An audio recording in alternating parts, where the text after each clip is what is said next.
processo de desenvolvimento da criança requer muitas mudanças, pois envolve a maturação do seu sistema nervoso central, os estímulos dados a ela e a sua interação social. Esse processo varia de acordo com o momento histórico, a classe social e o grupo cultural que essa criança está inserida. O desenvolvimento leva a mudanças nos aspectos físico, mental, emocional e social, independente da vontade da pessoa. Isso vai acontecer. A sequência do desenvolvimento obedece o padrão evolutivo. Por exemplo, antes da criança andar, ela engatinha. Algumas, é verdade, não engatinham, já começa andando, tá? Mas de alguma forma, ou ela rasteja, ela faz algum movimento antes de começar a andar. Antes de comer alimentos sólidos, a criança engole líquido e come sopas batidas ou amassadas com garfo. Antes de falar, ela produz os primeiros sons. Então, ninguém nunca viu um bebê recém-nascido mastigando um pedaço de pão, por exemplo. Ele vai sugar o bico da mãe, vai ser amamentado, vai receber as papinhas no momento certo, para depois receber alimentos sólidos. Eu preciso esperar um pouco, tanto o desenvolvimento cerebral dele, como toda a parte motora, toda a parte de desenvolvimento de órgãos como estômago e intestino, para que essa criança receba os alimentos sólidos neste processo. Nós, seres humanos, temos o impulso de nos direcionar ao desenvolvimento das nossas capacidades, tanto quanto for possível, quer sejam elas físicas, mentais ou intelectuais. Em conjunto, sendo o propósito do desenvolvimento a realização pessoal, a nossa realização. Portanto, as aquisições adquiridas e a capacidade que a criança possui de realizar tarefas e atividades mais completas estão sempre relacionadas ao seu desenvolvimento. Então, o que a gente fala que hoje em dia, quando essa criança ela é avaliada, ela não é só vista se ela está boa de saúde ou não. O médico, assim como os terapeutas, eles avaliam tudo, toda a parte de desenvolvimento dessa criança, para ver se tem algum atraso, se não tem, se precisa de alguma intervenção terapêutica ou não. Por isso que é importante a gente saber exatamente todo o processo, conhecer o processo de desenvolvimento dessas crianças, para saber exatamente o que esperar e em qual faixa etária. O desenvolvimento segue padrões gerais e abrange desde processos fisiológicos até os psicológicos e ambientais. Esses processos se desenvolvem de forma contínua e muito ordenada. Uma coisa importante que eu não posso deixar de mencionar é que nestas últimas décadas houve um maior interesse pelo desenvolvimento integral das crianças. Por quê? Porque houve um aumento das taxas de sobrevivência infantil, hoje observadas em muitos lugares e comprovadas por diversas pesquisas científicas. Com isso, ocorre uma maior preocupação com a adequada estimulação infantil e principalmente com a prevenção de alterações, como as patologias, no período desse desenvolvimento. Então, a gente procura minimizar essas patologias, que aí entra a classe médica.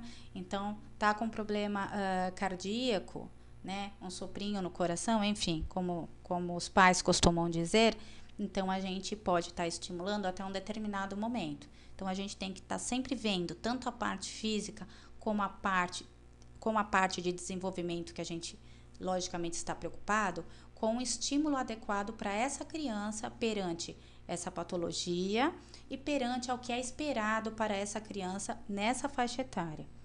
Com essa nova estratégia, as crianças apresentam melhoras na sua qualidade de vida e melhor desenvolvimento das suas potencialidades, tornando-se seres humanos muito mais felizes. As crianças aprendem e apresentam características tanto no que se refere ao padrão físico, da personalidade, como de temperamento. E a sequência como ocorre o desenvolvimento entre elas é bastante semelhante. Então, tudo é acompanhado lado a lado. Então, eu tenho o desenvolvimento do padrão físico, dessa faixa etária, eu espero da personalidade tal desenvolvimento, do temperamento tal desenvolvimento, da reação tal desenvolvimento. tá? É só para dar um exemplo para vocês. Tudo deve ser feito de forma paralela, tá? Lógico que isso não é uma receita de bolo, uma cartilha. Quando a gente pega uma criança, a gente vê que determinar, por exemplo, o desenvolvimento motor está muito melhor do que o desenvolvimento da linguagem. Então, a gente vai começar a adequar esse desenvolvimento da linguagem dentro do desenvolvimento geral dessa criança. Então, se ela está com desenvolvimento motor, se ela reage de tal forma, então essa linguagem tem que estar um pouco mais adequada. E é assim que a classe terapêutica começa a trabalhar. Vale ressaltar que os parâmetros estabelecidos do desenvolvimento não devem ser tão rígidos como eu falei, mas sim flexíveis às características do indivíduo e de cada criança e ao ambiente que ela está sendo inserida, como é que é esse ambiente, quem é que fica com essa criança na maior parte do dia, como está sendo feita essa interação, essa criança só recebe cuidados de troca de alimentação ou está sendo feito aí alguma brincadeira com ela nesse tempo todo. Não podemos esquecer que um ser humano não é, obviamente, igual ao outro. Por isso, não devemos nunca afirmar que a criança apresenta algum tipo de problema por não desempenhar determinada atividade. Isso o terapeuta tem que prestar muita atenção, tá? Não necessariamente é uma patologia, é um problema emocional, tá? Isso tem que ser visto de uma forma geral, global. Ela deve ser vista globalmente, não apenas se ater em uma determinada habilidade que ela não desempenha adequadamente. Devemos levar em consideração o que a criança consegue realizar e depois vamos fazer um comparativo mais justo e concluir de forma mais fidedigna a nossa observação para o desenvolvimento infantil. Então, a gente tem que estar sempre levando em consideração, sim, o desenvolvimento da criança, mas a gente tem que considerar tudo. Não ver apenas o que ela não faz, mas principalmente ver o que essa criança realiza nessa faixa etária.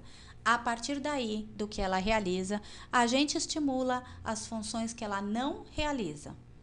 Não podemos falar de desenvolvimento, claro, sem falar de amor, tá? Eu falo que o melhor estímulo para essas crianças com atraso no desenvolvimento é o amor. Sem ele, você pode ter a estratégia terapêutica, enfim, a melhor possível, inovadora, e isso não vai adiantar. Essa criança precisa ser amada, ser aceita pelos responsáveis. Desde muito cedo, o bebê começa a amar seus pais ou responsáveis. Um amor construído pouco a pouco, através das experiências e da convivência. Ele deposita e acredita piamente na competência, na força e na proteção que terá na companhia de seu pai, de sua mãe, do seu avó, dos seus familiares ou da babá, enfim. Ninguém deixa o bebê mais calmo e tranquilo do que a companhia daqueles que ficam mais tempo com ele. O vínculo e o elo de confiança são construídos e se tornam fundamentais para o desenvolvimento físico, mental e emocional dessa criança.